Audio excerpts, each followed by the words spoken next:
DJ Apostle. And it's famous alongside us. DJ Apostle. And it's famous alongside us. DJ Apostle special. In the North East, that's how we get down. When it comes to skank, so we don't mess around. In the North East, that's how we get down. When it comes to skank, so we don't mess around. In the North East, that's how we get down. When it comes to skank, so we don't mess around. I see the video's being weird. It's alright, the audio should be good. The audio brought to you by DJ Apostle.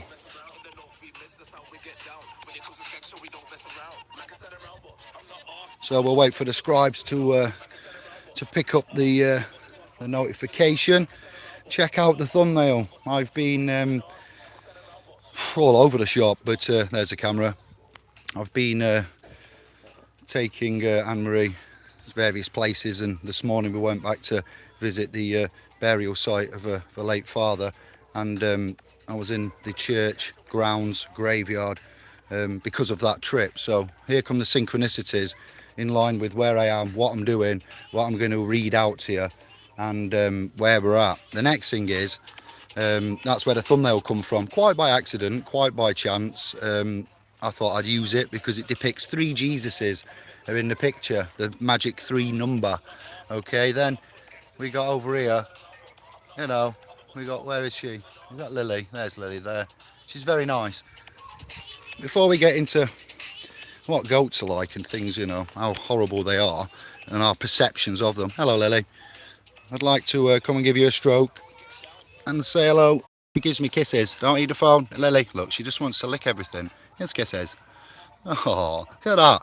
Loving goat, but she does like to tell you, you know, when you're going, don't eat DJ Apostle.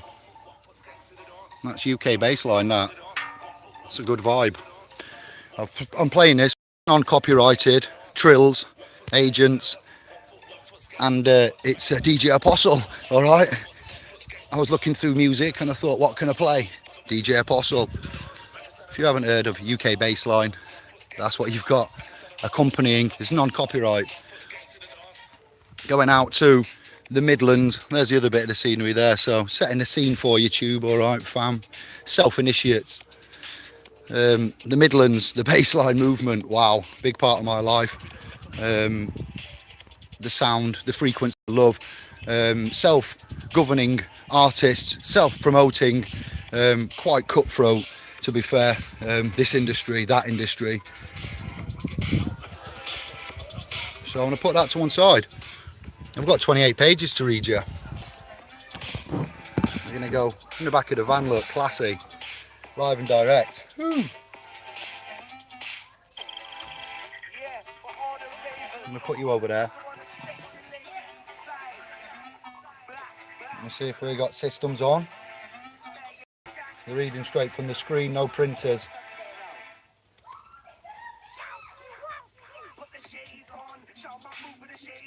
This music's infectious. I'm sorry if it distracts you. It's good for my vibes. DJ Apostle, the UK bassline, massive. It's a big part of my life. It's who I am, it's who I was. It's not now, but it's non-copyrighted. That's what it's all about. We'll promote TRC, and what you're going to hear is it's going to be quite comical. John, yes brother, made it for ones, on the ones. Yes we got 8 viewing, 1 chatting, 1 thumbs up. Okay, you're allowed to share this. This is non-copyrighted. Once again, free, open source, live and direct, based on Caesar's Messiah, documentation, works of Joseph at will, and subsequent scholars thereof. I have been privy to research and chats and information on Hangouts and private research of my own discovery. And I've been pointed in the way of Mediterranean, Judea, Mesopotamia, Hebraic. Wow, I get confused, and my coconut gets a bit frazzled when the likes of Jordan Maxwell, or Jordan of the Maxwell house, and Bonacci Santos revision there, in reversion. That name, Santos, brother of the Bonacci tribe. Yeah, they've overloaded me, mate. It's done me in, and I've had to get busy. Once I got the the groundwork done with the legal and the language and everything like that, we then quickly got onto the equity and trust. Once we got from the equity and trust, we got deeper and deeper into the papal sees, the current sees, and the biblical Christianity proclamentary first principle master trust, express trust, papacies, Romanus, Pontifex, wow, the Leiden Bulla and so forth. I couldn't let that go. I've got Italian, Greek, English, Anglo, Irish lineage. I'm a quattro from RJ, okay? It interests me. I loved history as a youth, as a boy. So I'm going to bring something here that is rather controversial.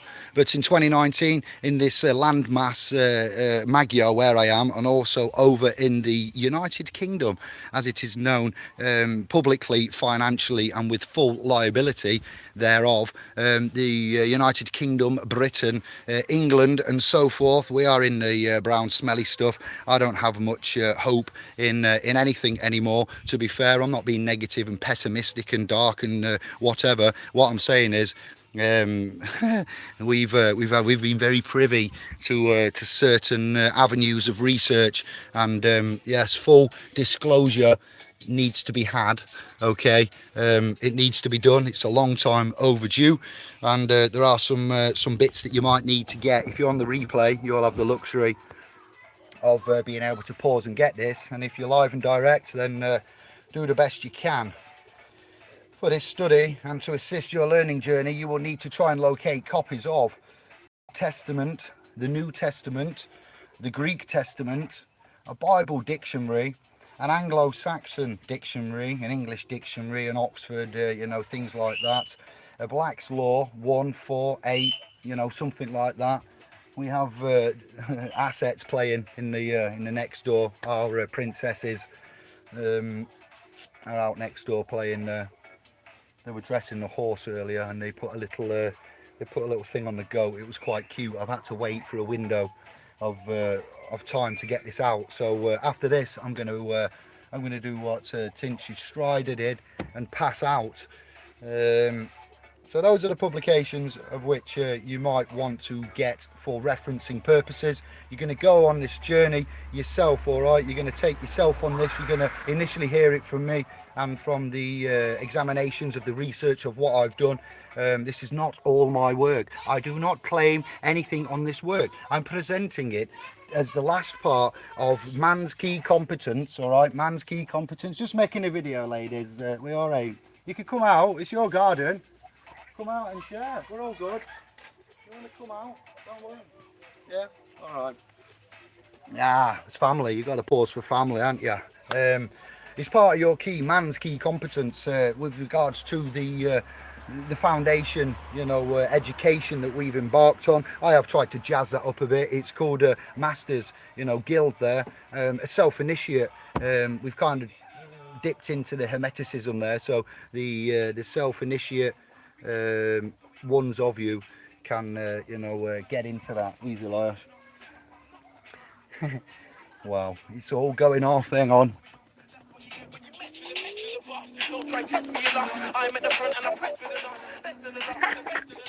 Synchronicities are bang on. And then we also want to remember the Hebrew Gospel, the Torah, the Talmud, the Dead Sea Scrolls. They will be required for this context, text and subtext, or text, context and subtext. And after you've collected all the above, and we've examined Joseph Atwill's Caesar's Messiah is the publication, and the Testaments, we're going to move on to the Hermetic comparisons. All right, you will require a copy of the Kabbalion, the Do Real translation. I have found them and promoted them from, I think, crystallinks.com. I will publish that and verify at a later stage and make sure that these files listed are going to be uploaded to SPL's Pro by the end of the strong and weak. Mosquitoes eating me now. Let's tell you, this was just not been the hardest thing I've ever had to do in more than one. file's been very, very weird and deceptive. There's no time to do it, and then the day that I do it, I end up at a church in a kind of stable setting with DJ Apostle banging out the new interpretations and translations. So those documents will be uploaded there by the end of this week in the vault. So we got some questions. All right, first of all, I'd like to ask 1, 2, 3, 4, 5, 6 of the best. Who was Jesus? Jesus. Who wrote the Gospels? Why are they written in Greek initially, first off? Why did they have a pro-Roman perspective? Why was the religion headquartered in Rome? Those are the mysteries we see about the Gospels and surrounding the origins of the Christian religion. It is a subject surrounded in mystery for nearly 2,000 years. Joseph Atwill is one of a number of scholars, or as we like to say, self-initiates from around the realm, whom are questioning the historic facts behind these ancient mysteries. Let's put you there, see if you can sit there. When examining the actual history of the church and Christian religion, many of the answers provided by the church and Christian scholars do not hold up to the non-Catholic or state bias when we give them rigorous scrutiny. As we have said before, this is really important for man, woe man, and our associated culture. For us, man, to finally and once again comprehend and formally understand when and where Christianity came from. No doubt Christians have and are doing a lot of good, so feel no horrible, nasty, negative. This is just a study, and this is just if you are a Christian, then you should pay particular attention to this and get your notepad out and get ready to make some notes, please, and then give me questions. So Christians, we don't doubt, are doing a lot of good work for the world. I've seen them myself. Then we have other Christians, often the most dogmatic, who create more wars, hatred and other harm under the disguise of religion and freedoms, liberation of nations essentially. Winston Churchill, he was a Christian, he had a biblioteque, a Bible, and he waged a violent and bloody war whilst being drunk as a skunk. Disgusting and accountable for his actions whilst being drunk, imagine. Bush went to war in Iraq as God allegedly told him to free the victims of the oppressive force. Again, Buller, Scheisen, Christians are waging holy wars and they are in government, bottom line. In studying how Christianity emerged, many of the scholars agreed that it was used as a political tool to control the masses of the day. And now the problem is that it is still being used this way today in 2019. Christianity has been used as a tool by government, one of their many tools, that uses the goodness in man against them. Alright? The goodness in man is used against him. I'm sorry, but that's what we are seeing. Trying to do the right thing, trying to be honourable, gets you nowhere, but in the brown, bullishising.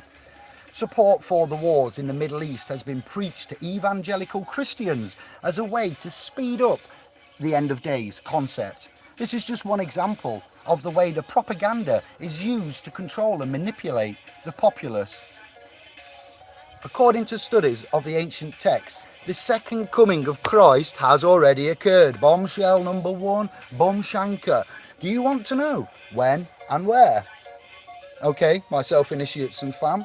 Maybe we need to expand the possible answers about Christianity and how it originated, and deeper questions will then need to be asked. Oh, I used to love this one. It's just break. You must be mad if you believe this.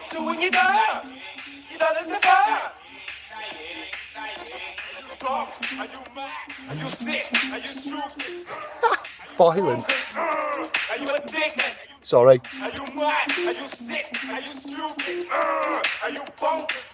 Have you been tricked by the Club of Rome? Yes. Here we go. Sorry. Told you I need the music. I can't get zoned in. I need to keep back because otherwise we'll be here hours and it'll get dark. Oh, taking me back. 15 years of dirty skanking. Big up to the Baxendales. Club Niche, Vibe, Speed Garage, Nemo's, Sydney Street, Niche. I can't think of any more. Maybe. Right. maybe we need to examine what political motives were behind the formation of the Christian religion at the time of its creation. I think it's a requirement of all our Hermetic Christian self-initiates to know how, who, what and why the Go spells were written. Not just the initiates within our private lawful trusts and the trusts of man, all of the living souls around the realm, on the plane, they're required to be presented with this new information and evidences. Bottom line, okay? Here we go. Wow, why were they written? Who produced them? And what was the purpose of all this? This is a good self-initiate's mind, thinking, cogs turning, asking questions. You must be mad. Every whoa man should be involved in this. Today, Moon Day, the 26th of August, 2019. Charlie Echo, Common Era. Also AD or CE. CE, not Church of England, no. Not certified electrically safe, no. Not anything like that. I say to you now, testify Common Era, such as common law, common rights, common things, common era. So, today, Moon Day, the 26th of August, 2019, CE, man lives on the brink of an immense conscious spiritual paradigm shift. We have the discovery of gravity waves, proven, and they're on it. Oh, wow, I can't even get into that. That's a whole hangout for a week. The Higgs boson particle. CERN, that controls the Hadron Collider. Bumshanker, they're on it. Oh, so paradigm shift, we're on it. Modern times are very parallel to the area in which Christianity seems to have emerged. Studying this ancient era can give man the perspective needed for assimilating new solutions for today's problems and for helping create a better world that we all envision here, and down here. If man thinks an external saviour will be produced from the clouds coming down to fix a problem that man created, I don't know where you get that from. We will save ourselves. Make your own bed, you lie in it. Made a rod for your own back, David. I'm sick and tired of hearing it. You shot yourself in the foot. Oh, wow. So, let's just keep that thread. Coming down, Santos and his explanations of boom. All right, you'll have to go to his channel and the hangouts that I've had with him to further expand on that little bit of envisionment. So the penny is dropped. The penny that Jesus, as a human being, perhaps never existed. The prodigal son. Oh, it's just mental. Chicken Oriental. Radio, I said rental. The presentation of the Jesus character is somewhat of a composite of many messianic leaders of the time. It appears after this study and works being presented. Let us go back to the drawing board and we will leave aside all of the assumptions of the Christian history. Let us look at the text afresh and consider every possibility. Let us, indeed, open up the whole game. Games masters in the house. Up, down, left, right, start and A. You've just got into the jet stream. Clear your mind now and let me take you on a journey through time, politics and space. The continuum. So we at spowspro.com believe that modern day Christianity, not all of us, this isn't me speaking for all of them, but this is where we're going and where I'm going to lead the initiates of the Hermetic principles of law and self-governing righteousness in some ways. All right, so it's really Go Home Club of Rome, paganism, Christian and paganism video I've done. Please look at that, the totalitarian tiptoe.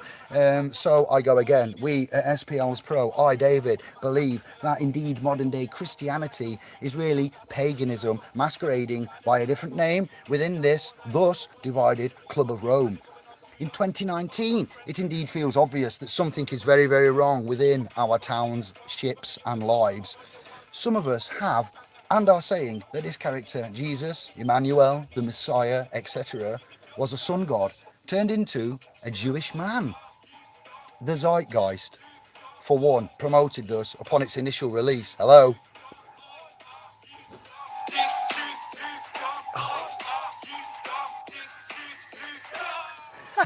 Go on, DJ Apostle. There's a 15-year-old CD mix here, you know what I mean? From a nightclub that was never released mainstream with home organically sampled and produced tracks. Such a good era this was. Anyway, please remember, for the purposes of this document, in all of this, we are dealing with manuscripts and literature.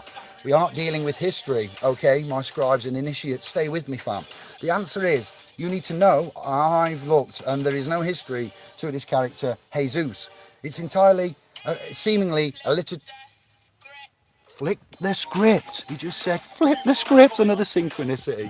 It's entirely a literary creation, a work of fiction, as we say, mythological, up in the air. Flip the script, no way. What are you doing? I hope someone's smiling up there. There better be. Some entities, the G's of, some Bible scholars are indeed boxing clever, and when we are continuing to work outside the restrictions of mainstream religious institutions, thus allows us and them the freedom to provide fresh insights and draw some startling conclusions about how Christianity was born, formed, and indeed founded. Wait. Satisfaction guaranteed. That's warm.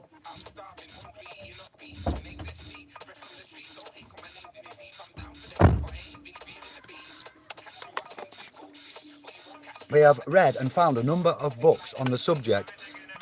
This turned into years-long research for man and a decade for Brother Joseph Atwill.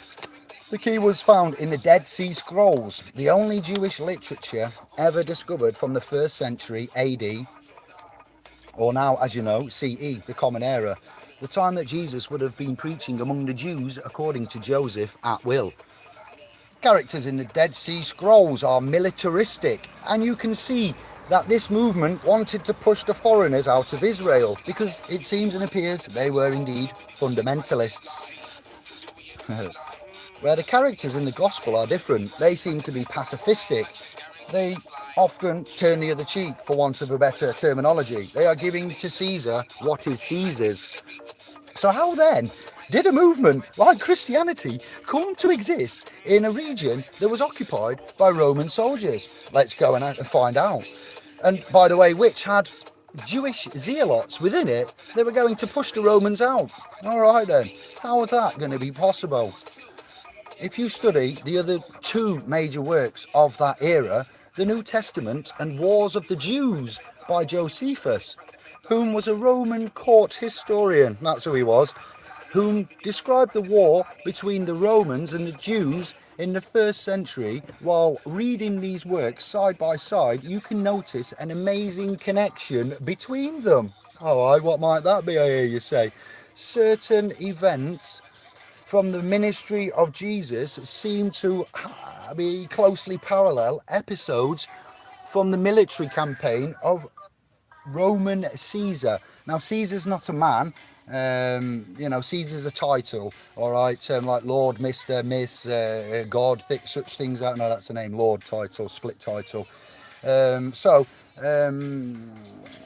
Parallel episodes from the military campaign of Roman Caesar Titus Flavius, a campaign which took place 40 years after Jesus supposedly lived.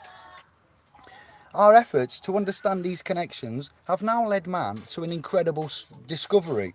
At last, I hear you say. Yes, indeed. It seems now that Christianity has been invented by a little-known family of Roman Caesars, the Flavians, and that they very kindly have, as I said last night in the preview, have left man documents to prove it. The Flavians are not a household name. Exactly who are they? Accrington, Stanley, and all that business, you know. Never heard of them. I know you haven't.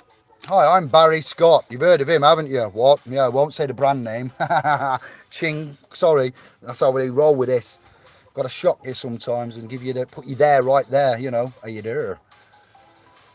So, there's the Colosseum, which is understood to be the best known monument of the ancient Roman Empire. Perhaps the Colosseum is in fact from a Flavian construction period built during the Flavian rule. It is under the Flavians that both rabbinic Judaism and Christianity take shape. There's two things there, rabbinic and Judaism, yes, and Christianity separate to Rabbinic Judaism, or Rabbinic, I've put Rabbinic, rabbis. Why would the Flavians be interested in creating religions? Much like today, their era was marked by political power struggles, a bankrupt economy, religious conflicts, and endless wars. During the turmoil, during the turmoil, the Flavians seized control of the Roman Empire and started to usher in an immense paradigm shift. To understand the Flavians' rise to power, we now need to go back to the reign of the previous powerful rulers, to the Julio-Claudian dynasty. Beginning with Julius Caesar, okay, Julius the Caesar. The Caesar was called Julius. That wasn't the only Caesar of Rome, okay, that was one of. So the beginning, it starts with, oh,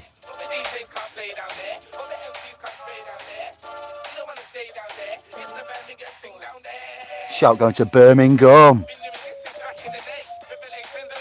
Revelations.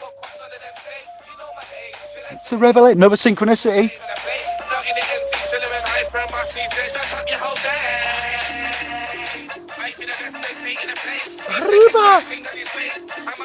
The Bible and skanking. I don't know how this happened.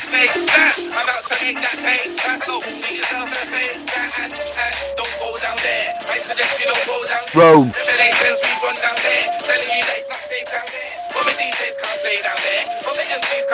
Pagan Rome.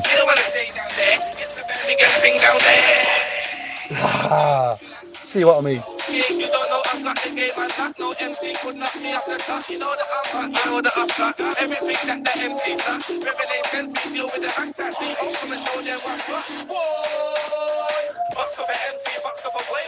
Oh, chillowski. Come on, let's do the divine. Beginning with Julius Caesar, don't go down there, apt. In the year 49 CE, the Julio-Claudians ruled Rome. I'm sorry, for over 100 years, transforming the government from a republic into an empire. This family contained all the famous Caesars. Caesar is a title, not a name of a specific man.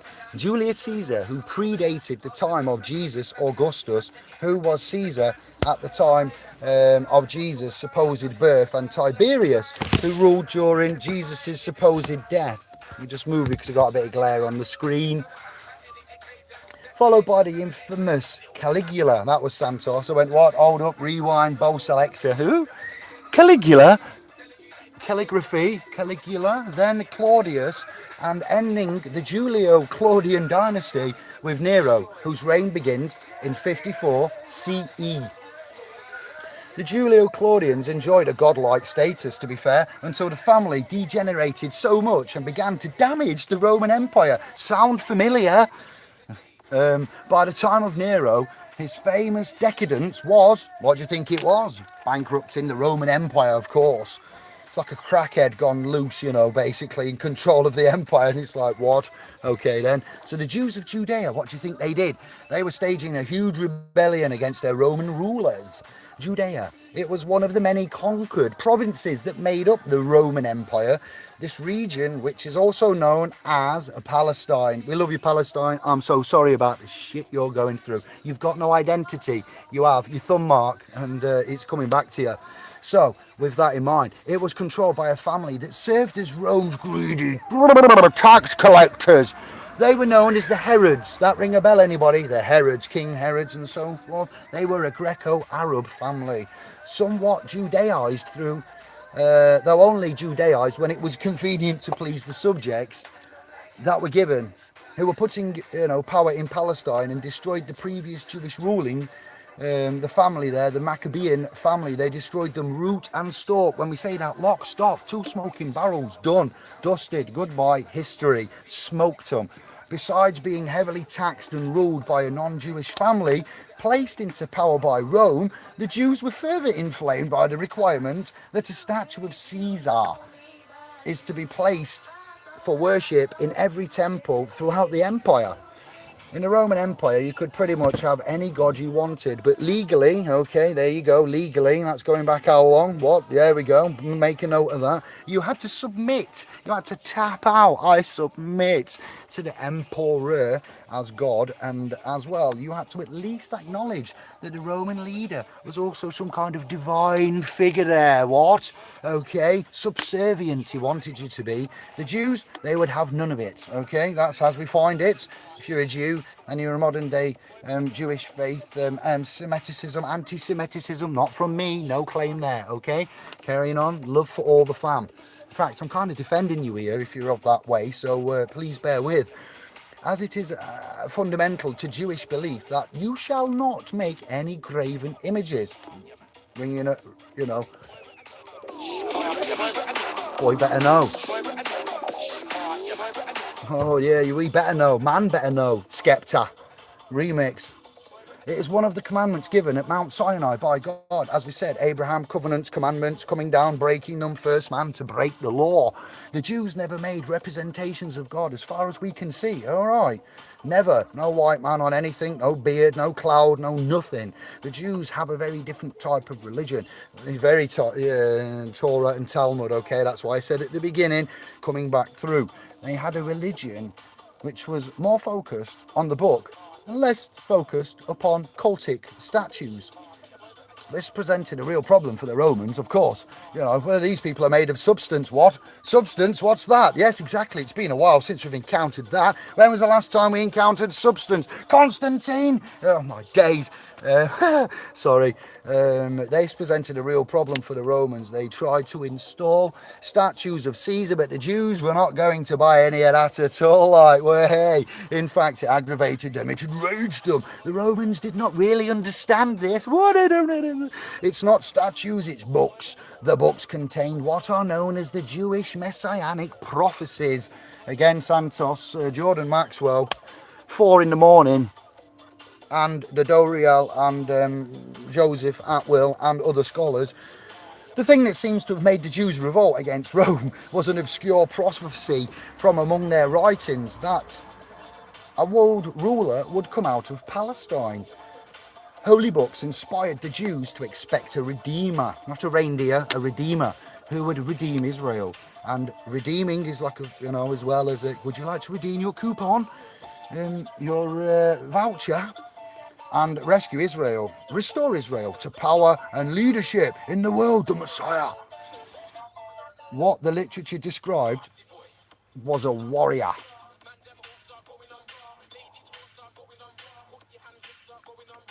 Sorry, the Messiahs would have claimed the same attributes that David did. Not me, in the history there, I have no connection, just the same name. David in Hebrew, DVD, the divider of man. I'm walking my path, that's all I'm doing. The same attributes that David did. David could overcome any army because God gave him the power to do it.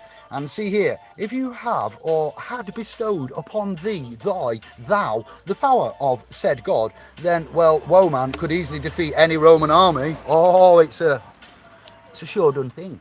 We are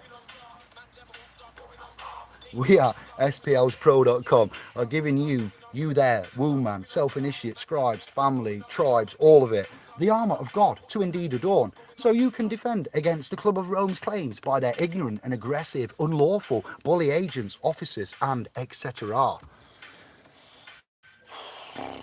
Rome was rebelled against, and the people rebelled, all right, and were led by a messianic movement that had a series of messiahs, that had come forward to fight against the Roman Empire.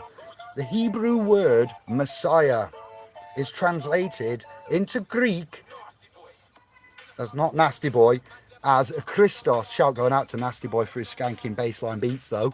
The Hebrew word Messiah is translated into Greek as Christos or Christ. Thank you again, Santos. This one, checked it out. It is true. The title of Christ can be any of the numerous messiahs of this movement. Now, the word Christ or Christians can refer to the Palestine Messianic movement. It's kind of a later term, a later reformulation of the Messianic movement in Palestine. The movement rebels against Rome in 66 and it is successful. It defeats the military, so it must have been a huge effort. I've mentioned this before, but not in as much detail. The victorious Jews then set up a nation state directly in the Roman Empire. Imagine that. Are you with me? We're up to 15 and we got 3 thumbs up. There was a real danger. The victorious. The Romans then had to do something about it. Hey up, what's happening? You've seen what they've done? What they've done? Well, I've set up shop, set up camp. Oh, this is a good story, to be fair. It's one of the best publications that I've had, the privilege of doing. It's been the hardest, the most challenging, the most annoying, one of the lengthiest in some ways, really going backwards and forwards, and I hope you're enjoying. If you're on the replay, comments please, and the usual points of contact for the praise and grumbles. There was a real danger that this messianic movement could not only boil over into Judea itself, that perhaps it could spread into other Jewish communities and parts of the Roman Empire. Rome, you know how it went. It ruled its colonies with a rod of iron. Look at it today. It's here now. Rome wasn't built in a day. All roads lead to Rome. And any resistance was going to be met with brute force. The force of law, you might say. Preposterous. No, it's true. Honestly, Squire, might is right. And poor is pure. Suffering. Oh. Yeah? Oh. Currently, during Nero's reign, 2 of the finest military men. Do you get me? Are you feeling it? I'm sorry, I mean character. Currently, during Nero's reign, 2 of the finest military men in the Roman Empire were who? Who were they? What were their names? Tell me, say my name, say my name. They were from the Flavians and the Flavian bloodline, okay? Vespasian or Vespasian, as some of the, I think Chuck Misler there says it a bit like that. Chuck Misler, 15 million thousand fist bumps to the old man, the old brother, Chuck Misler. I hope I end up like him one day. Me and Smithy with the sticks. No, we won't be, because you'll all be on that way. We're going to eliminate this movement of, and currently during Nero's reign, you had 2 of the finest military men in the empire that were called upon from the Flavian bloodline, Vespasian, whichever way you want to say it, and he had a son, Titus, all right? Titus. As it can be also said, it was said. Vespasian and his son, I like to say Vespasian, Titus, they were military men, as I've just told you. A great deal of their life spent outside Rome. What were they doing? Where did they go? Okay then, for over a decade, they had waged war over Brittany, the Druids, and Gaul in France. So check it out. Vespasian and Titus were Santos. I've been watching some of his videos. Check it out. Check it out. Jesus. Wow. Sorry. It's all love. Vespasian and Titus were successfully, and you'll get programmed by me. So I'll be careful what I do. Vespasian and Titus were successful in essentially destroying the Brittany Druids, we find. They left behind no historical record of their existence, very little. We find that it is the Flavians that Nero calls upon, when he needs to suppress the Jews' rebellion into Judea.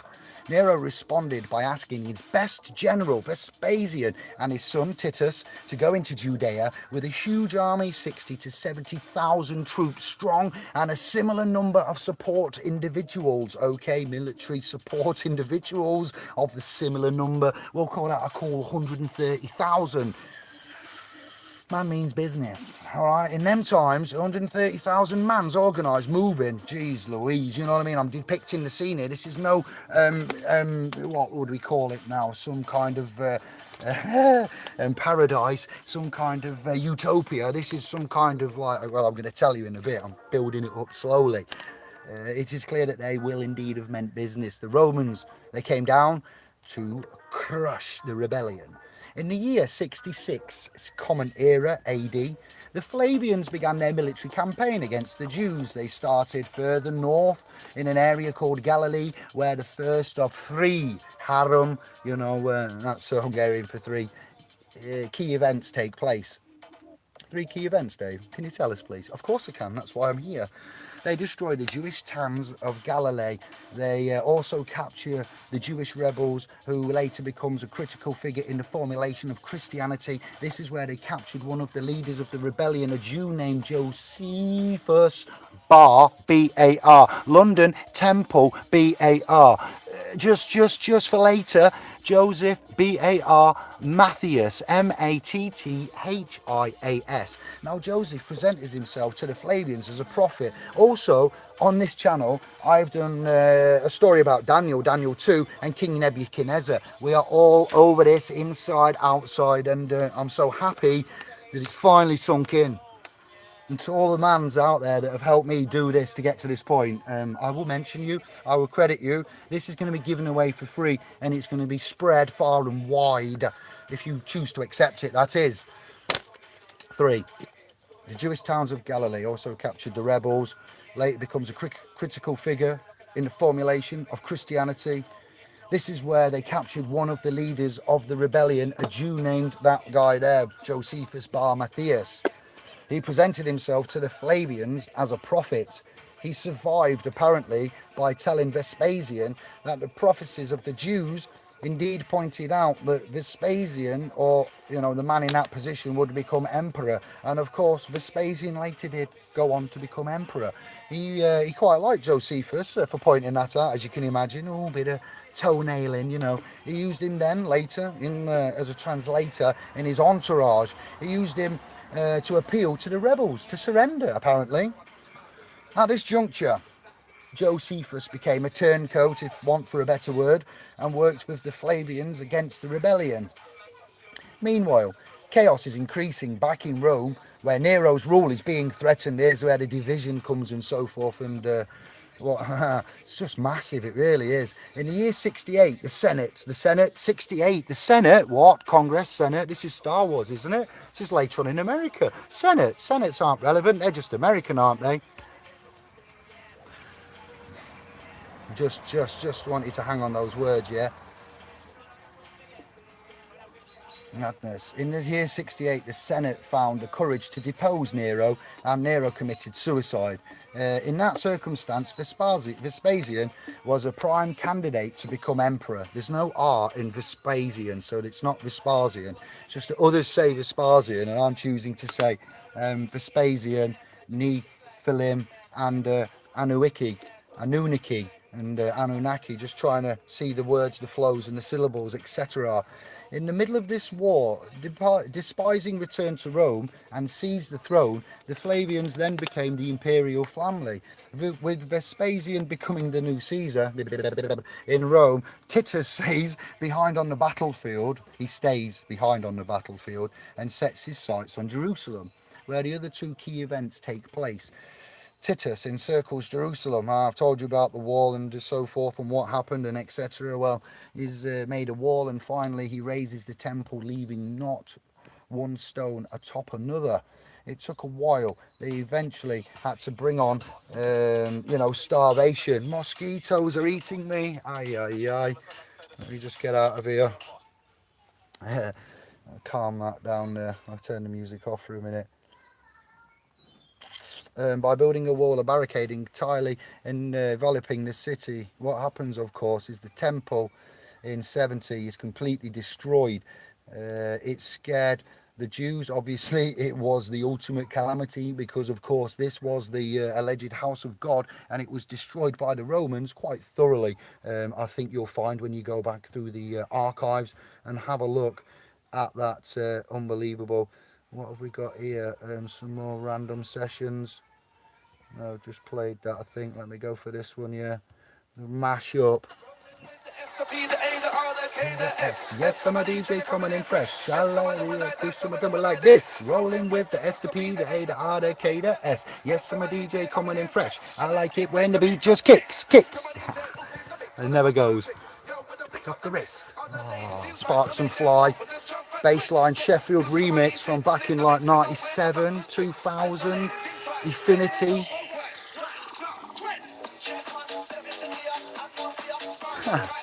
I'm just too giddy for you, aren't I?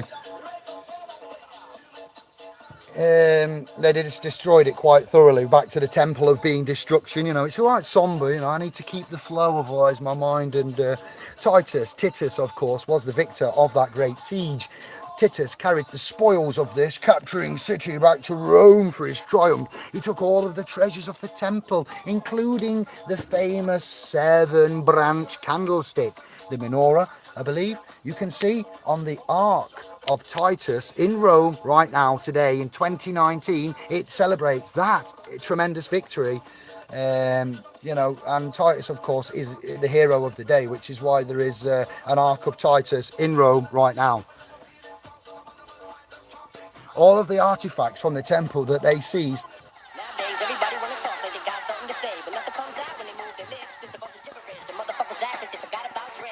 Forgot about somebody else. Something to say, but nothing comes out when they move their lips. Just a bunch of gibberish, and motherfuckers act like they forgot about Dre. So what do you say to somebody you hate? We just mix and flip the script all through the end. All the artifacts, yeah, they seized them, they took them from the temple, they put them on public display in what they refer to as the Palace of Peace, except for one item. The Jewish scripture. Josephus records that the Flavians took it and placed it in their private palace where no one was allowed to see it. Although Titus Flavius successfully ended the rebellion in Judea, another rebellion soon broke out, what a shame, in Alexander, Egypt, or Kemet. The Flavians were clear that this was not the end of the Jewish Messianic movement. They also recognized that it was the Jews' Messianic literature that was fueling this movement. Literature, word, wow. So they captured the Jewish scripture. They had all of the copies of it destroyed. Yes. Yes. I like that broomstick you're carrying. Thank you. Yes, baby. I like it. Thank you very much. We don't like it. It's no more coming. Yard man. I like that broomstick you're carrying. Wait Yes, for the baby. bass. I like it.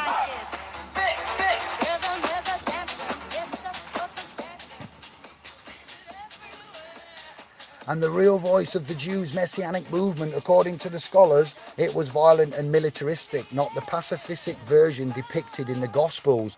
War against Rome was a Messianic war, so that's why we say that the scrolls are not only the literature of the Messianic movement in Palestine, they are also the literature of the war against Rome. The Romans needed to subdue the Jews' religion, so they set about influencing it and changing it. They soon realised they can't destroy the Jewish religion altogether. That's not their objective. They soon realise they are sensible enough to realise that they can't do that.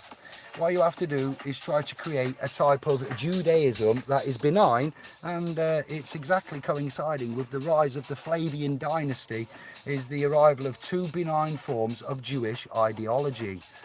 It's during this period the new literature enter history, which describes a peace-loving, turn the other cheek, preaching Jewish Messiah named Jesus Christ. But if the Flavian wrote the Gospels, how could a Roman family know how to write Jewish literature that refers to Jewish prophecy? The answer lies in the Flavians' collaborations with a number of Jewish intellectuals, beginning with their own court historian, Josephus. Josephus arrives back in Rome with Titus.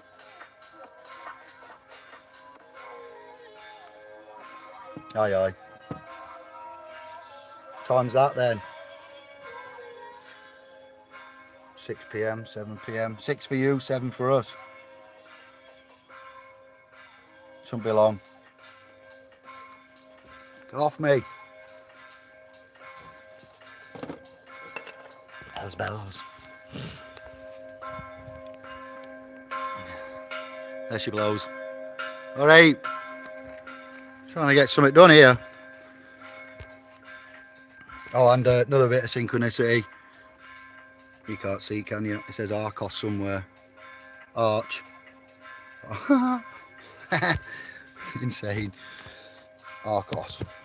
Not Argos. Archos. Come on.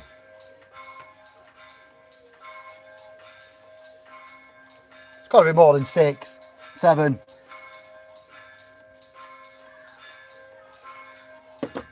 Lord. We might have to take a pause.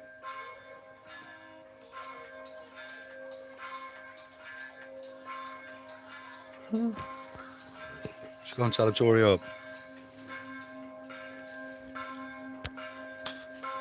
Have a look at Lily instead. Little Lily, bless her. After yesterday meeting Rudy, she's tame as out. Goats are cool. I've met one. She kissed me. Thought, oh, you're all right, you are. Good Lord. The pops are over there hiding away, being fed and brushed by the girls somewhere. There you go. And now it's nice for a bit of sun gazing. There goes the Chelsea bun, just setting over the horizon. I think you'll find a bit of a half a line if you're wondering. Yes, they do out here in Magyar, being on a corridor for Budapest and so forth, European flights. Oh, you didn't, did you? Yes, you did. What's that, look? Oh, yeah, he's going that way. He's making it.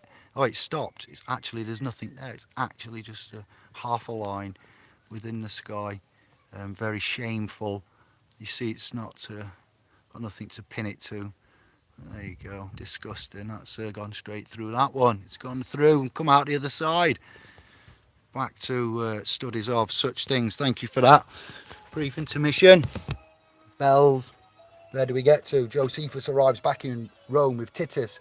He becomes an adopted member of the Flavian family. An amazing turn of events for the Jewish turncoat. He becomes Flavius Josephus. Josephus at this time begins writing the history of the war, and he records, Titus gave him the Jewish scripture. Josephus' histories have always been associated within the origins of Christianity.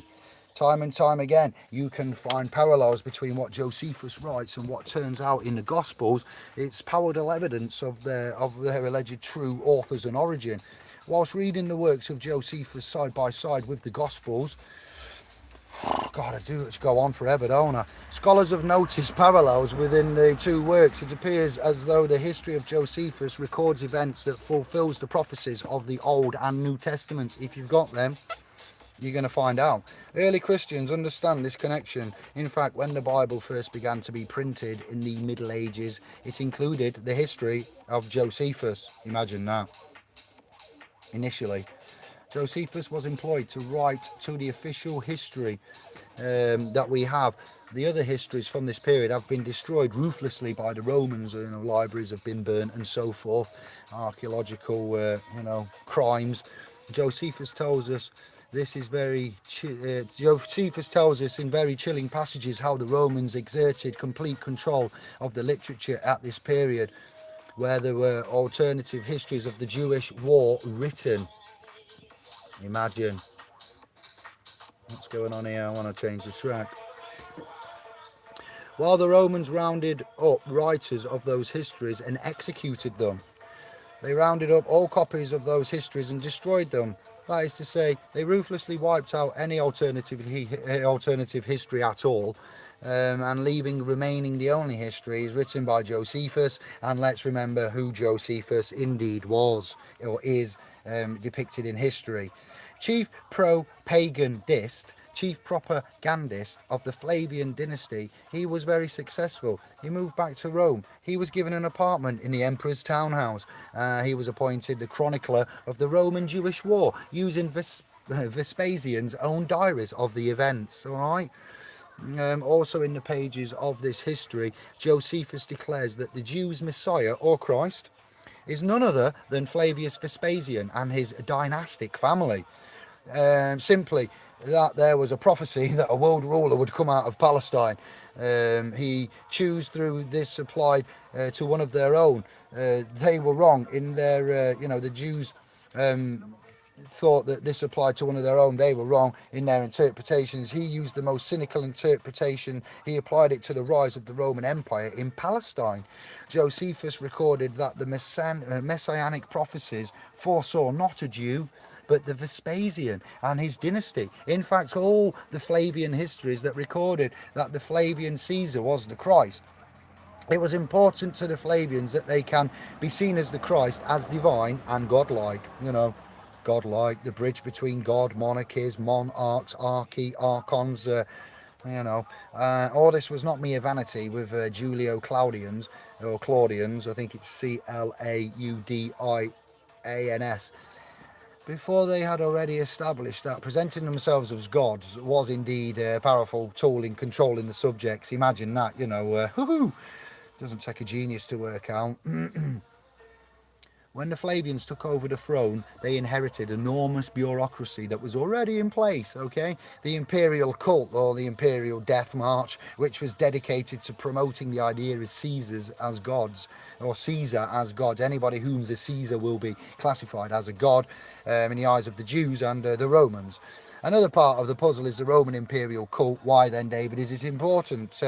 Well, it coincides with the same period as the emergence of the Christ cult. You had a whole social community. The whole social structure of his conquered territories was governed by the imperial cult. And if you wanted to succeed Franco Collins, the key to the social community was to join the imperial cult, because that's where the movers and the shakers and the dirty little baseline skankers were, you know. Is this VIP? No, I'm sorry, this is crucifixion. All right, do you want VIP? How much is crucifixion? Is it cheap? Please. That's basically what's going on. The idea of the emperor becoming an object of worship was well established in the Roman system before Vespasian. I hear what you're saying there. And Titus came along. It was prevalent in all major centres. It had its own priesthood. Allegedly, it seems there was. There was a ceremony, an annual celebration, annual games for the imperial cult, okay? It had many characteristics which would later colour the Christian cult. Marching music. What's this? Here we go, with a kick in.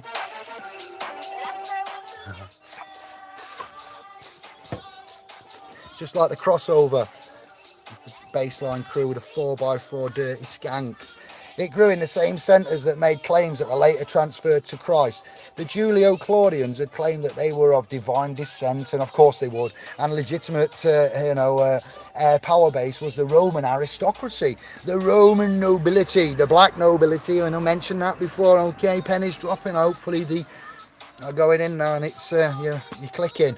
All of that collapsed into this power vacuum. Vespasian was declared emperor by the troops' Roman army, you know, so effectively it was a military coup. With the change of the dynasty, the Romans have to create a whole mythology now, a whole new mythology to legitimise that bull of Shizen, that dynasty. At the same time, they are creating a whole mythology to kind of counter Jewish messianism, yeah, that's right. Somewhere along those lines, the two subjects have become blended together, like someone like me's come in and gone, come on then, let's bake a cake, yeah, it's me, Mario, I like it, it's whatever. When the Vespasian died, Titus began the process of having his father deified, all right? Deified. This is a complicated process. I don't know myself, but from what I've read, because only the Roman Senate can bestow on an individual the title of Dias, D-I-A-S, Dias, all right, or God. Josh X has brought the meanings of, and we've gone there with the diagnosis, gnosis, zodiac, and etc. Or God. Titus came to the Senate and presented evidence that the life of his father had indeed been divine. Certainly this would have included the military campaign that the Flavians waged through Judea, and I think that at this time the Gospels were written because the theological structure, again Santos, in the Gospels of a God, the Father and the Son of a God is the same one that Titus would have been presenting to the Roman Senate. The Roman Senate did accept Titus, or Titus as I like to call him, evidence, and Vespasian, and was deified and became a god. You know, he got it through. Therefore, Titus has therefore became what? A son of a god? Yes, indeed. Nice move, my son. Nice move, man. Golden balls. He's got golden balls, all right, hasn't he? This imperial cult then, set up to worship Caesar as a god, also provided the basis for the structure of the Roman Catholic Church, it seems. Now, the rituals, paraphernalia and symbols of paganism were, as I've said before, seemingly transferred wholesale, lock, stock again, to the Christian church. Shump! The most obvious and clear example is where the title of the pagan chief priest of Rome, the Pontifex Maximus, became the title of the Pope, which is the Christian Pope. If you look at who held the original bishop positions in the Catholic Church in those early times, you will see that they are members of the same pagan, pay-again aristocracy. They simply changed their clothing a little bit, wore the same garments, slightly different, 12 bottles of bleach, please, headdresses, and became, soul love, and became a form of a priest pagan cult, leading, being a priest of Rome. Where the Vatican now stands, there was once a pagan temple. I know this. I've looked at it. I've asked questions which celebrated some mysteries of a dying and resurrected man-like, godlike man who was not Jesus. Okay, there are many churches in Rome. I know. If you go above into a church and have a look, what you'll find is a man on a cross called Jesus Jesus. And if you should go and sneak around and go downstairs. I didn't tell you to do this. David has no liability for anybody get caught in Roman Italian provincial churches and going down in Catholic churches, going downstairs to see if there is a little sanctuary there of Mithras, Mithras. It's basically the same thing. It's worship of the entities, the same ones. The Roman plot to invent Christianity is clever when you think about it. It's back again. Who is God's representative on earth? This is aka the Vicar of Christ, the papal leaden buller of the papacy. They no longer needed expensive standing armies, wars, and punishment of disobedient subjects and peasants. They could, through religion, indeed rule their subjects quite cheaply, easily, and effectively, fearfully. Over time, Roman Christianity is propagated through the empire, by way of the mass media of the day, the Roman roads, and later in time via the Papa proclamations, Unum Sanctum. See splspro.com on our earlier key competence foundation level, the Masters Guild publications there. The Romans must have approved this new religion because some of the scholars ask if the Gospels really were Jewish literature about a Roman sentenced criminal, why wouldn't they have been destroyed? One of the surprising things to find was to realise the extent of Roman control and the propaganda and the literature. It was all encompassing. When you suddenly get all this Christian literature rising up in this period, one has to ask, well, how did that happen? It's not by accident, it's not by magic. I am struggling to get this new word out and I'm giving it away for free. Others out there are shadowing David and the fam and the scribes and the self-initiates, and they're taking the information and they're making dirty cash. I want you, dirty cash, I need you, oh, dirty money from it. Sometimes silly amounts for one declaration, £50 in some reported cases. We are not to profit, we are prophets, capiche? And profit, Profit, and profit is spelt Prophetess. Profit and profits, capiche? Money changes in the churches open now, I'm afraid, not on our watch. The conclusion that one must come to reach here at the temple, that the promotions of said literature could not have happened without some massive effort, degree of complicity on the part of the Roman Empire. I'm sorry, but that's how it's got to be put. One is led to the conclusion that the Romans must have been in part involved, at least wholly, we would look at, in the production of this literature.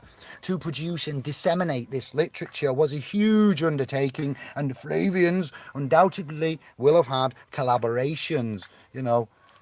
We know that they know, that I know, that you know, and I know that they know that we're not fond of asking. We know they were funded by the wealthiest family in the world at this time, the Alexanders. I do believe that he's been put there. A Jewish family who served as Rome's tax collectors in Egypt. Like the Herods, okay, I know I said Herods, that's why I'm saying like the Herods. Ooh, got to be careful in this game.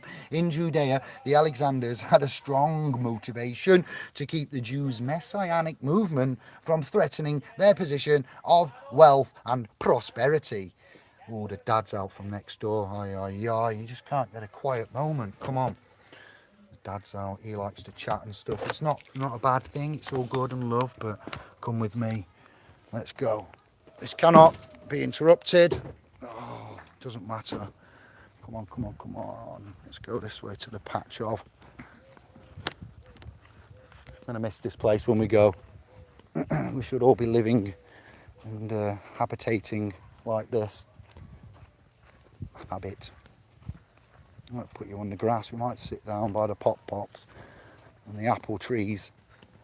Let's go. Peaches, apple trees. Here will do. You can still see the van.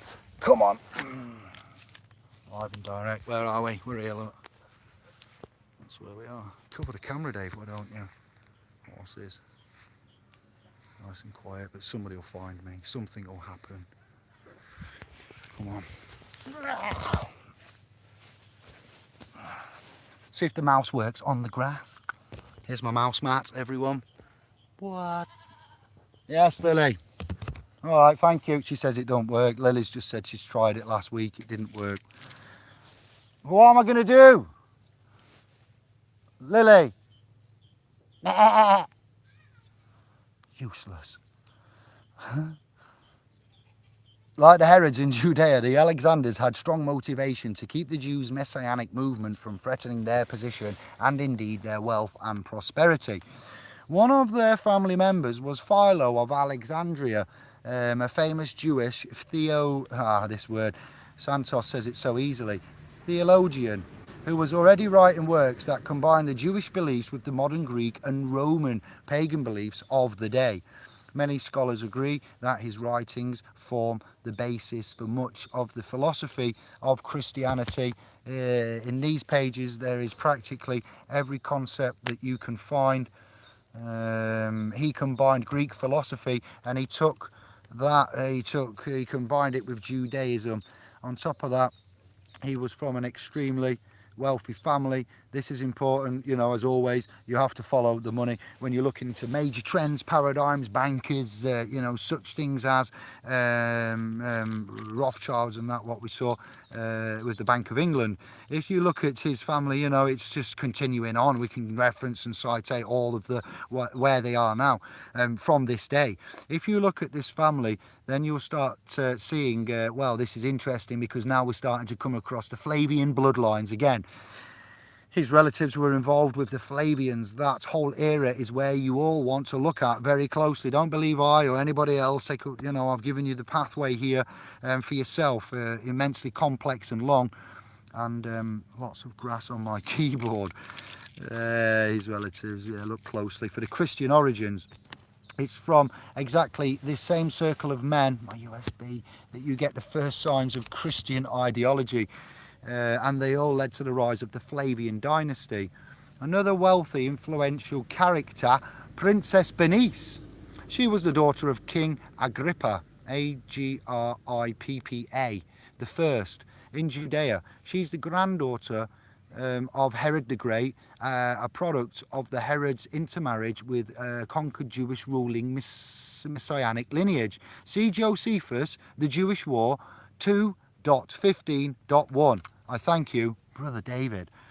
Princess Bernice appears in the New Testament, which makes an interesting character. She had 2 or 3 husbands and then became the mistress of Titus. So you can see this again, rather like Dynasty here, rather like Dallas. Yeah, I know what you mean, Dynasty, rather like all the programs and everything, intermingling, you know, your powerful people, mixed marriages. This is where Joseph Atwill takes his idea of the conspiracy to write the New Testament, it seems. Beatrice was a Herod. She related by marriage to the Alexanders, and of course later she became the mistress to that man, Titus. The fact that she was so closely linked with the Flavians shows us that the 3 powerful bloodlines, families, were very unified, and financial, romantic, and likely theological issues also linking them. By the looks of things, this coalescence seems to have had quite a dynamic effect that led to the synthesis of Judaism and paganism, eventually became what we now call Christianity. This is very key time period again, another one for us to focus on. Make sure that all do indeed take a look. Stick a pin in it. It seems that the Gospels were actually written under the control of the Herods, the Alexanders, and the Flavians. 3 big names for you there, dropping new words and new names left, right, and centre. These bloodlines and families did indeed, as we see, have the motivation to create Christianity, and with the expertise in Judaism that the Alexanders and Herods had, they had the actual technical ability, to be fair, to come up with these stories that are the fulfilment of, brick prophecies. It seems the Flavians had the motivation, the means and the collaborations through which they likely constructed and began disseminating, or this way, Christianity. If the scholars are correct and the research parallels that I've looked at, one of the documents they left behind are the Gospels themselves. These texts were not independent Jewish texts, but they were created as literary works using classical smaller models. If we expect that this is the testimony of witnesses, well, you now have got a big or major problem. We have 4 anonymous documents. They were not written by the named people on those documents. All right, here we go. Author and ships and authority.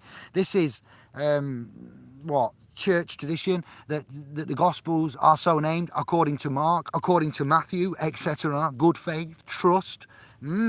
So this idea that the Gospels are reliable testimony, to me, David, is patent nonsense. Absolute what?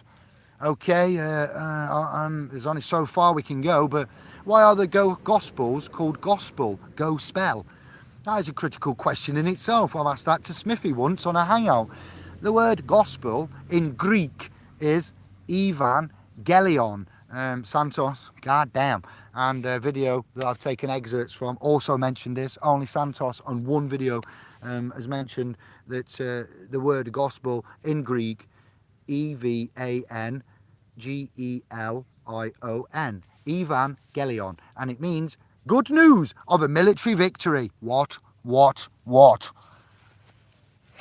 Whose military victory would you be celebrating there in the Gospels? Just by perchance there, Christians? Come on, give me an answer to that. I'd like one. While it seems that we might be clearly celebrating a Roman military victory, because these events, the Battle of Gadara, the Battle of Lake Galilee, and the successful Battle of Jerusalem, these are battles that the Romans indeed won. Why are the Gospels celebrating battles that the Jews lost? If these things were written by the Jews. The fact that the Gospels are known to us in Greek and not in Aramaic or Hebrew is, I think, just evidence of their authorship. They were not written by any followers of Jesus who would have surely spoken Aramaic. If they had been fishermen and simple folk, they would not have had the literal skills to write them anyway. That is bang in your face, slappy obvious. If we now look closely, there are clues in the Gospels that point to who the true authors may have been or indeed were. A lot of the Christian literature advocates, same thing. A lot of the Christian literature advocates are turning away from the Jewish law and are obeying Roman law. This fits perfectly into Roman propaganda purposes. And then you have, in general, the portrayal of Jesus as the peaceful Jew who is wandering around in then what is depicted as sort of pastoral scenes, talking to fishermen and farmers and so forth, when in fact this would be a war zone. This is the bloodiest zone I could imagine in a while. I would say the Gaza Strip in the making. Judea is then a war zone. And if you ask yourself, why would it not be portrayed indeed as a war zone then? They really had it down the path. They have Jesus saying, render unto Caesar what is Caesar's. As we brought to you before, there's a good point to that, which is basically in response to talking about money. Now then, to whose benefit would that be? You think about it, that I was like, it's so blatantly obvious. The perception of Roman characters in the Gospels, they're all interpreted in a favourable light. They are pro-Roman. They do not depict the Romans as the forces of evil. They reverse that, a bit like some other countries' history there and what's gone on. Moving on though, it's the Jews who become the forces of darkness in that case. It's very striking, various passages in these Gospels that they refer to the Jews as some kind of man-people entities separate from the heroes of Jesus and his disciples, that the Jews, those who object. The Jews are those who try to halt, the divine plan here. That gives us a clue, certainly, as to who were the true authors of these Gospels and the book. They are works of literature, once again, created by man, manuscripts, clever, expensive, commissioned people who are trained in Jewish literature, but whose values are pro-Roman. Yeah, these are like the earliest, Russia, comrades and double agents here. Can you see? The Romans wanted to promote anti-Semitism, and so they arranged for the story of the beloved God, Jesus Christ there. Thus was done to appear as if the Jews had brought about his death. Hey, Pop's running around. Just scared the crap out of me. You having a little... This was done to appear as if the Jews had brought about his death. This is because of the Jews would have to suffer anti-Semitism throughout history. This was indeed the political ploy. This was a piece of work that could not have been done except by an established historian team, such as the literary team that may have been, or that indeed was, appears to have been centred there in Rome, composing, articulating, authoring and writing the books of Joseph that was written by a literary team, and it was written as one of the attempts to give prominence to the Fabian Caesars, which the Gospels also do. It is extremely likely that the Gospels, as a form of epic designs to magnify allegorically, that's a word to pin there, allegorically, the Roman Caesars. Notice it is also written at the quota of the Flavian emperors. The Jesus story takes place many decades before the Flavians come to power. Why would the Flavians create a work about a Jewish Messiah that wasn't even from their own era? The Gospels were very precisely backdated, about 40 years, we find. Jesus' ministry was started in 30, Charlie Echo, exactly 40 years from the destruction of that said temple. Jesus' ministry ends at Passover 33 CE. Well done. 40 years before the end of the Jewish-Roman War, which occurred at Passover 33, 40, 73 CE, with the famous Battle of Masada. We see that the Gospels are backdated into the period of Pontius Pilate, that is to say before the first Jewish war, which is to say in the Julio-Claudian's period. This is typical of Flavian literature. It is indeed what we would see as a Flavian technique.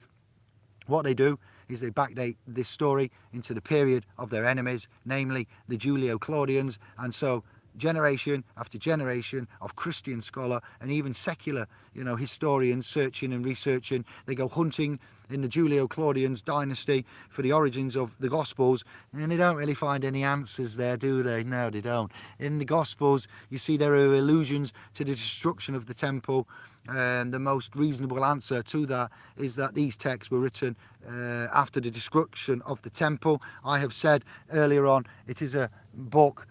Take the KJV authorised out of it.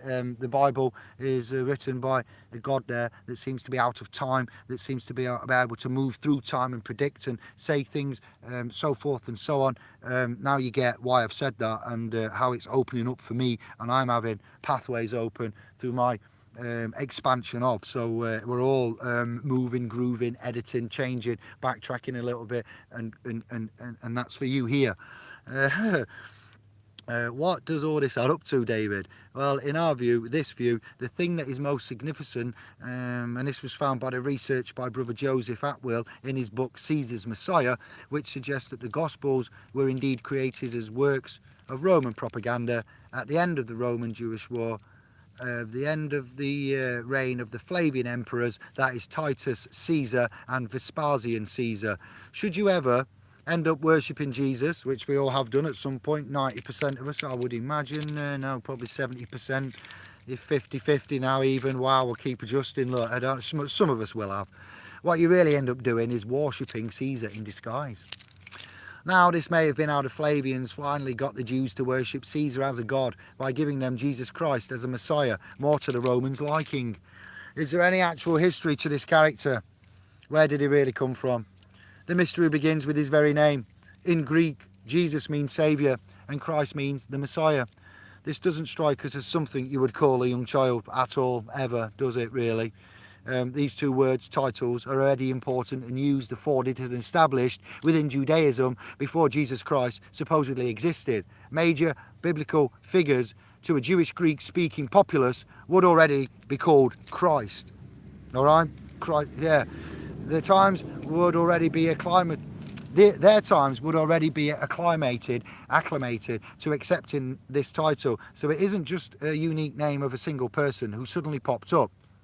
What do we actually know about Jesus Christ, the man? Any first-hand evidence or knowledge? I'd like to find some.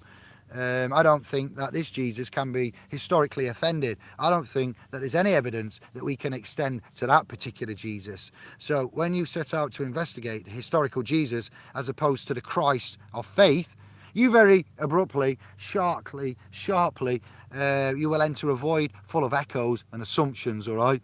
It's quite disturbing. You may imagine the core details of this man and Jesus are readily known and accessible and archived, and in reality it's actually there's no such things. Furthermore, there has never been any archaeological evidence of Jesus Christ that has ever been discovered, has there? I'm asking you. I'm not telling you. You can find an established and incontrovertible biography of Jesus at all. It doesn't exist. You enter what is like this twilight zone of early Christian belief. What we have here is not a movement that's grown on the accreditation of legends, what we have here is a movement that's grown on the accretion of legends on a real flesh and blood man, but instead the development of a religious movement around the idea of a man. There isn't even an actual physical description of what Jesus looked like anywhere in the Gospels, much like the birth certificates, and no biological referencing. Shut up, your face. The presentation of Jesus, the character, is somewhat of a composite of many messianic leaders of them times. Many messianic leaders, most of all whom came to a bad end, usually by crucifixion, the cross of fiction. Thank you, Stan. Because crucifixion was a Roman punishment for seditious activity, and the penny dropped that Jesus, as a human being, never existed. In all of this, we're dealing with literature, we're not dealing with history. So the answer, therefore, in my mind, in others' minds, is that no, there is no history to this character of Jesus. It is entirely looking like, seems to be, a literary creation. Over to you. What the Romans did was they saw the Jews' reliance and belief in prophecy. They said, okay, they want a prophet, we will give them one. It seems that in the construction of the literary character Jesus Christ, and the Roman authors, there's lots of midges, borrowed religious concepts not only from Judaism but also from other gods and religions that they knew. Some scholars have noticed similarities between the story of Jesus and the ancient pagan mysteries. Some researchers have too. In ancient mythology, we find this whole train of thought called solar mythology. Now, many gods start taking on a solar attribute because as agriculture and communities become more bigger, better, important, the sun became a big focus, sorry for the pun, most obvious reason of planting and harvesting, agriculture, food, see the zeitgeist amendum again there. The sun is personified, so now we have a male sun god becoming a religion in many parts of the world. Christianity served a tremendous amount of sun worship. Some of us are saying that this was a sun god turned into a Jewish man, as Santos, Jordan, Max, Frank, David, Andy, plus others have said. December the 25th was in fact the winter solstice, as we've brought to you with the equinoxes and so forth. This is really in fact the birth of the god of light. December the 25th actually is the end of a 3-day period, a bit like October and Day of Death. Again, where the sun stands still, that doesn't happen in October, but here it does. The sun appears to be dying as the days become shorter, and the sun, S-O-N, S-U-N, and then oblique Horus, as in Egypt, Horus, reborn at this point. Jesus and Mary, Isis and Horus. Jupiter, Jupiter. Peter the Jew, Jupiter. When we say solar, Jupiter, J-U-P-I, Jupiter. I can't spell it, dyslexic. You know what I mean? That ball planet thing out there that's not flat. Across the ancient world, sorry, there was this form of experimental and philosophical spirituality in these mystery cults or mystery schools. At the centre of these schools you would find a mythos, not mythos Greek beer, but a mythos, a mythology, which was an initiatory myth, a symbolic myth, which would help people who are going through the initiation process come to the spiritual awakening, being awake, spiritual rebirth, awake, consciousness of conscious, not being awake but being conscious is where we're at. Scratch awake at the spiritual consciousness. This knowledge is called gnosis, and what you see in these myths is the elements that will later become the Jesus story. Let's ask the question, is Jesus developed from pre-existing literary characters? All right then, slow down. Let me take a breath. Jesus has certain episodes in his so-called life, and each one of them can be traced to a prior representation of that type. If you look at the elements which we found in the pagan mystery school myths, you will find the story of a dying and resurrecting son of God, Mithra, who's born of a virgin, has 12 disciples, turns water into wine, brings new religion of love, is accused of heresy or provocation by the authorities, and is put to death, sometimes by crucifixion. And if you want to communicate with God, man, you take bread and wine, and then you can, come to eternal life. And all this, of course, is called Christianity. Easter, be east. I have been in the east travelling. I am back in the west from the east, being east. Beast, the beast system, be east. East star, the star of the east. Itself is a long pre-Christian celebration of the resurrection of spring from the death of winter. You all know thus from Santos, myself, Jordan, and the realm, tube, your discovery. This is not new. We have got disconnected, all right? Now, shamans, I've mentioned shamans, okay? Let's link them in. This is an ancient shamanic rite. There's no R in shaman, but shaman, shamanic rite. You will find all over the world, as we, brought to you, that you go through what is seemingly a ritual death. And then you get reborn. You're reborn as an awake, conscious being, a self-initiate, self-governing, and self-aware. You died. It's just your lower vibratory nature, and the conscious higher has woken up. Your snake, your serpent, your kundalini, the lotus petal, whatever. You can find them in the Old Testament, in the Jewish mythology as well. It isn't just pagan parallelism in the New Testament. For example, the ascension that we go on about, the ascension of the Old Testament, the figure of Elijah, and it is a very dramatic ascension. Elijah and Elijah cycle. These two Jewish prophets, one followed on from the other, which we have many of these story elements found in Jesus. Another example, there is multiplication of food miracle, there is a water miracle, there's ultimately an ascension into a heaven miracle, and there's a raising of dead miracle.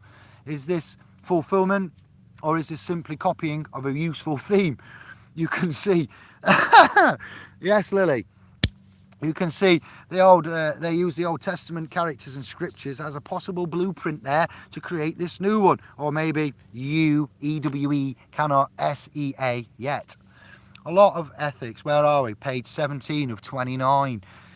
A lot of the ethics of Christianity actually were around before Christianity. Do unto others as you would have them do unto you is in fact from the Old Testament. Jesus didn't make that proverb up. As above, so below as above. It is indeed a Hermetic principle I have found, not a Christian one, in my humble opinion. Master David of the house, Jeremita. Many of the other aspects of the Christian ethics and many things which we might like to applaud are very good aspects. Christian ethics can be found in the Stoic philosophy in Rome, philosophy, which, by the way, is exactly the philosophical and ethical school promoted by the Flavians. There is little that is original about Jesus if one separates from his words and advice that was in the interest of the Roman imperial family. All that you have left are snippets of widely known philosophies, truisms and concepts that came directly from prior Hebraic literature. Hebraic. The reason we are now convinced there is no historical Jesus, which seems a real sound the alarm, the crazy alarm, to Womans who are not familiar with the thus new concept. Nearly said Scientology. No, it didn't. It is a combination of things. First of all, there is no evidence for a historical man which stands up to proper scrutiny, fair and simple. Secondly, is a story of Jesus, story of Jesus being full of these motifs which come from the pagan mysteries. The third reason is because in the early Christian movement, there's these two types of Christians, certainly by the 2nd century, which I think was Gnostics and literalists. What defines the literalists, who will become the Roman Empire and the Roman Catholic Church, is that they've got historical man there in the book. What defines the Gnostics is that they think allegorically, and their great heresy is that Christ didn't come in the flesh. Now, as we all know, the winners of war write his story, and the 90% of all academic history books have been written by the literalists, as we are seeing the lack of any kind of truth. All of the tradition about the Romans trying to torture and suppress Christians, these traditions are correct. They persecuted the messianic, militaristic Christians, and they certainly would have frowned on the Gnostic, independent thinking Christians. The Roman pacifists giving to Caesar what is Caesar. Christians, now that we see such a group would have been highly and quickly promoted. I've mentioned and covered this in a previous hangout on Indiglo channel. Give to Caesar what is Caesar's. Oh, it's got a picture of Caesar on it. Let's give it him then. It's only paper. Thus, it makes perfect for the Roman Empire, as it's a fascist empire, and it's got a very simple message.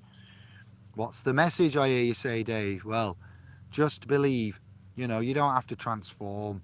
You must go through the authorities, though, the bishops, and through the state ultimately, much like getting a marriage or any license today in 2019, at your peril beryl. Thus, now resides in Italy, the Vatican State, Washington District of Columbia, and central inner London. The Roman Empire, that is, it's perfect scam for them to pick, and that's just happened to be what they decided to execute. Scholars agree that the Gospels are a complex literary creation drawing from both pagan and Jewish mythology. My brain. I might have to have a pause, read your comments, and we're on page 18 of 29. We've got 11 pages left. 11 pages left. I'm going to look at all the comments later. I can't lose the flow with this, and then we'll do that after. What should I do? It's getting dark. The crickets are coming out. The night creatures. Dinner's ready. Let's have a look at the time as well. 18:44, 7:45. I'm going to go and chill. We're on page what? Someone's got to remind me. Page 18 then. So we're starting page 19 of 29. Yeah, so there's 10 pages left. 10. Say hello. Let's say, oh, wow.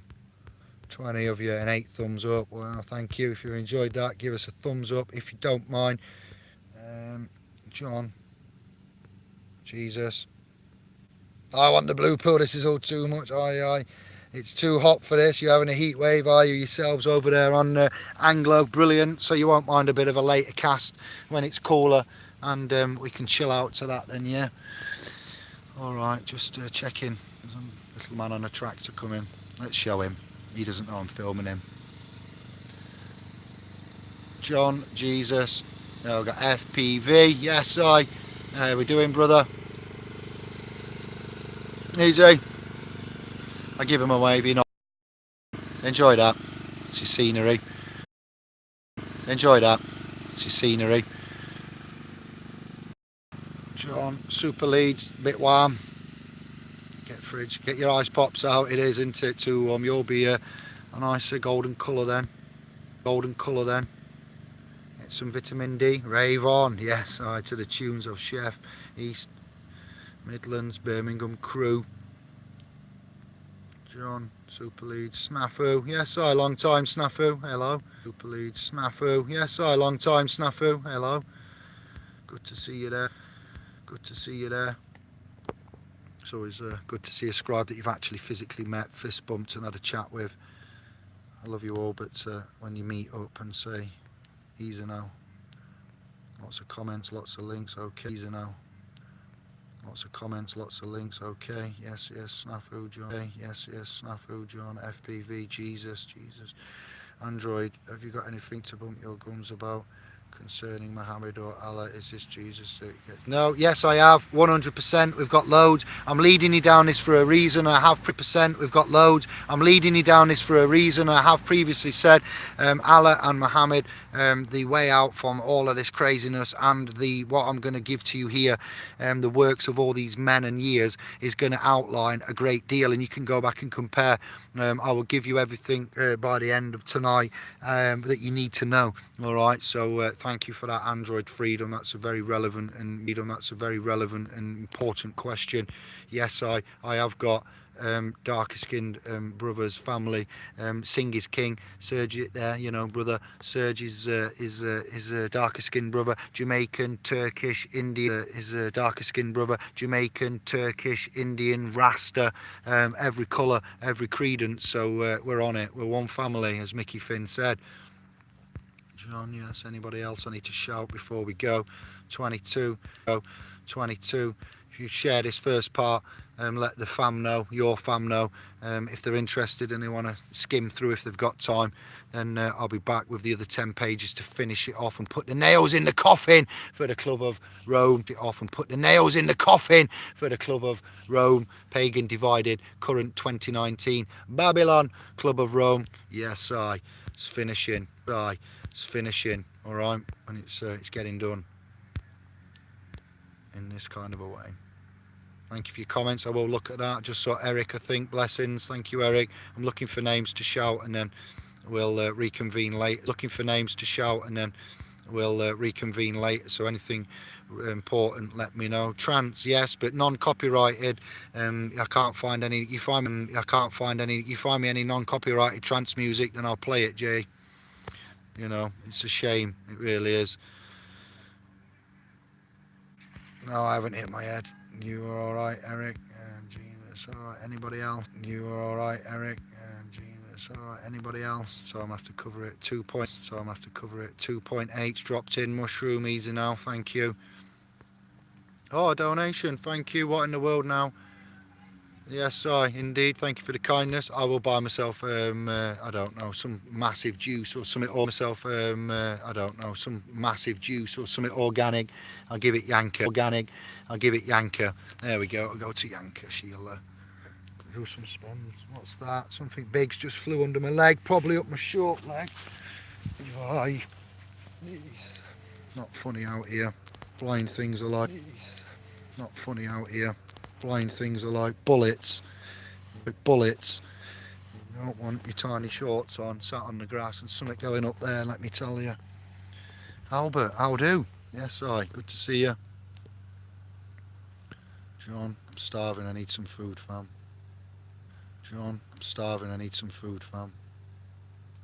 Aligna, got you. Eric, comment. Michael, off the Barnes fam. Yep, off the Barnes fam. Yes, how are we doing, brother? John. That's it, we got it all there. Hello, Tosh. Got a Tosh Eber. Stop it. I remember that advert. Fridges. Fridge advert. Black. I remember that advert. Fridges. Fridge advert. Black. Zanussi. The appliance of science. Why? No need for that. I'll see you in a bit. I'm going to get some food. That was part 1. And we'll get part 2 brought to you later on. Yes, I'm in a field with a laptop. Someone's just driven past thinking, what's going on? It's clearly not one of us. So, peace and love. Thank you very much. I need to get a drink, have a break. It's hard work. I've done 420 kilometres travelling. Sorry, I'm too relaxed, look. 420, from the outskirts of Hungary back to the farm here, and I'm quite tired. It's not easy. At one point I had the Rendezvous, or whatever they're called. I think that's the correct Magyar pronunciation. Rendezvous, of police. officers, state troopers, and they were in front for a good 20 kilometres, and that was our driving, let me tell you. Um, I think sometimes when you're out here and you've got non-indigenous plates, you do get let be, because they know ultimately they can have a chat. You know, if you're breaking common law anywhere in the world, they will come and, you know, have a go. So that's what they need to do. You should be spoken to. I condone that. I applaud it. I encourage it. Each of us and others, we're all in that realm. So I forget why I'm telling you this now, but it's been a hard travelling day. You're having a heat wave there, so enjoy that. I hope you're doing something nice with the fam on a moon day. The weekend, I hope you've done something there as well. And we'll have a bit more laid back chat, and I'll go through your articulation and comments, in due course. I don't expect it all today, because it's just a presentation for you, and I'll continue working on it. It's going to go to G-Star to have the usual splspro.com paraphernalia, logo, artwork, grammar, spelling. Now it's ever easy. Give me a pen. I know you won't be able to read it if it was penned. We've got to liquidate it as well, and sort it all out that way. So bear with. I'm obliged to bring you current, up-to-date knowledge, gnosis, parallels, and plus I keep getting nudges with the visit today to the church grounds with Anna, the mum, and the daughter, and then other things in the mix and the time and where we're at. I thought I would just like to get this out. The key competence, these are going to come together. G-Star, you're going to have a bit to gloss up there, but that'll be done for the end of August, and then we'll see September where we're going with other ventures. I'll catch you soon. All right, so much love. I must eat. Ciao below. Yeah, look at that that's what you call, there we go, that's what you call a compost heap.